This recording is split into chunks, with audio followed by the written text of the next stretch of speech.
Are you ready for pain? Are you ready for suffering? If the answer is yes, then you're ready. Ariana, what are you doing here? If you like smoking weed, let me hear you say hell yeah. I like you. Have a cupcake. C'è la luna, mezza mare, mamma mia, mi maradare. Figli mia, cutterare, mamma mia, pensaccia tu. This is how my then boyfriend responded when I told him I was sad about my weight gain. So I just mentioned to Natalie that she used the word gained, and I thought that was a particularly interesting word because in almost every other context, the word gain means something positive. But when people talk about gaining weight, they use it in a negative way.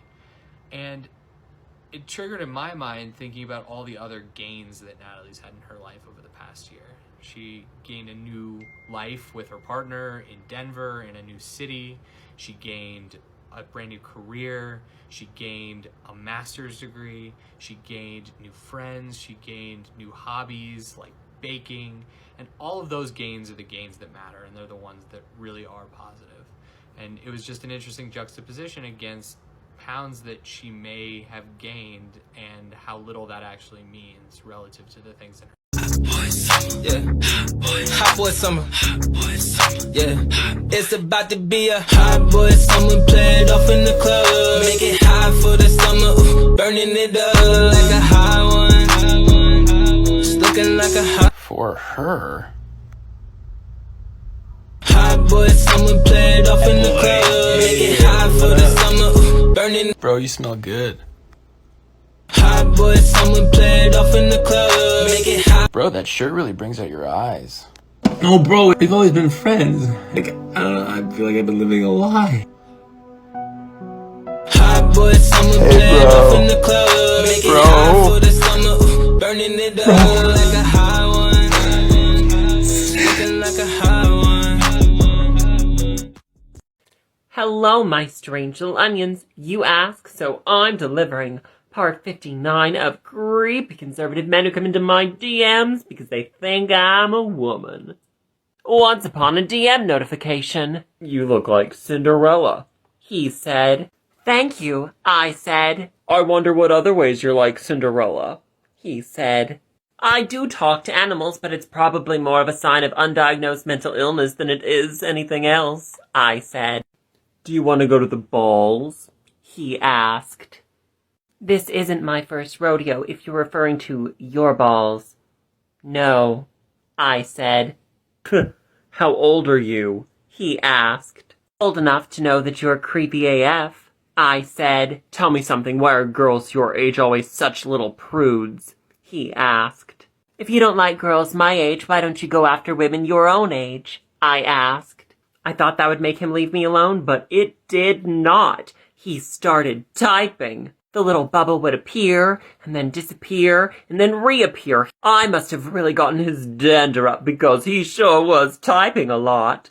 I took this opportunity to go look at his page. The first line of his bio was Trump 2020, Trump 2024, Trump 2028, Trump 2032. Ironically, the second line of his bio was God first, and line 3 was a link to his podcast. He had not 1, not 2, but 3 episodes devoted to ranting about how RuPaul's Drag Race was destroying America. I've a feeling RuPaul's Drag Race gives somebody the tingle-dingles without taking a little blue pill. I know what you're thinking, you're being very mean today. Well, why I'm being very mean is because of what he typed back to me. You are a fat, ugly, uppity bitch who probably has some racial slur blood in you. You need to learn how to treat a man and respect your place as a submissive female, he said. Apologize to me now! I'm sorry that we live in a society that has made you feel your opinion is important. I'm sorry that your days are so lonely you pass the time by sending lewd messages to young women on the internet. I'm sorry you poured your heart out into a bigoted, angry, toxic podcast to only have 3 views one of which was me. I may look like Cinderella, but at the end of that movie, she became a princess, and I, my darling, am a drag queen, I said right before I blocked him. Thank you for watching. Help keep me on the right side of TikTok. Please like, comment, maybe send it to a friend. I love you. Mwah. The fact that I, Meghan McCain, co-host of The View, I don't know when or how I will be able to get a vaccine. Shut the fuck up. Shut all the way the fuck up until you reach the top of Shut Fuck Mountain, where there are no more fuck-ups to shut. Reasons why neopronouns are valid. Number 1, language always evolves. Yes, neopronouns are invented words, but so is every other word in every language. Number 2, it makes people happy. If neopronouns harmlessly bring some people one step closer to feeling like their true authentic self, who are we to deprive that from them? Number 3. Because I said so! You have to stop lying to your parents about why you're failing my class. Because I'm gonna snitch. Call me Alexander Hamilton with the Reynolds pamphlet, or 6ix9ine trying to get out of jail. I'm telling on everybody this year. Don't play with me. If you're in the LGBTQ community, stop whatever you're doing and do at this video. I'm trying to see something. How old were you when you first heard the word gay? That's cool. I was 10. How old were you when you first learned what being gay really meant? That's cool. I was 12. Hey.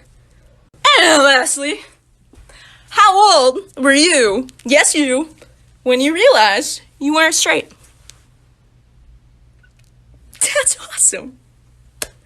Hey, I don't know what you said, but like, hey, because I can't hear you. But like, hey, I love, respect you, and I was 21. So hey, gay buddies forever, but you.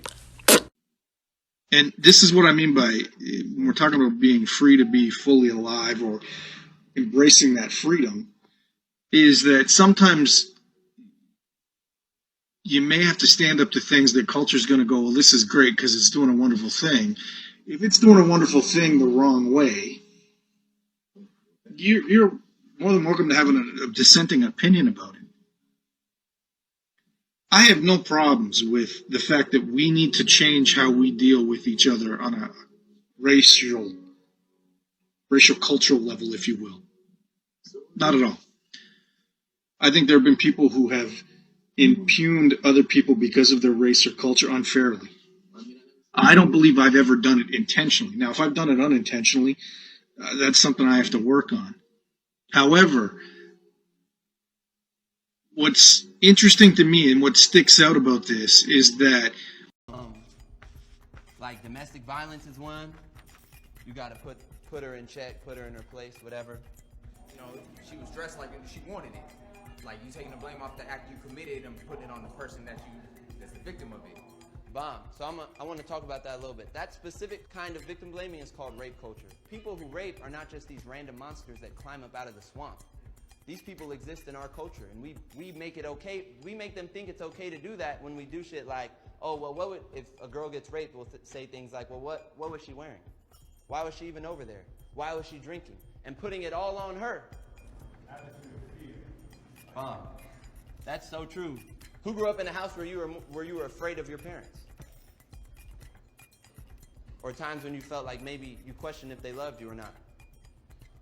So that's the kind of atmosphere of fear. We're all pretty clear on the problem. What's the solution?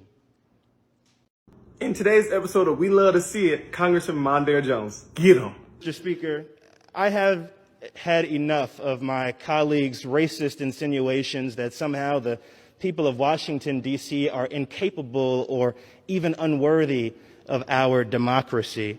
One Senate Republican said that D.C. wouldn't be a, quote, well-rounded working class state. I had no idea there were so many syllables in the word white. One of my House Republican colleagues said that D.C. shouldn't be a state because the district doesn't have a landfill. My goodness, with all the racist trash my colleagues have brought to this debate, I can see why they're worried about having a place to put it. The truth is, there is no good faith argument for disenfranchising over 700,000 people, Mr. Speaker, most of whom are people of color. White privilege does not exist, it isn't true. And you're digging yourself a hole that's taller than you.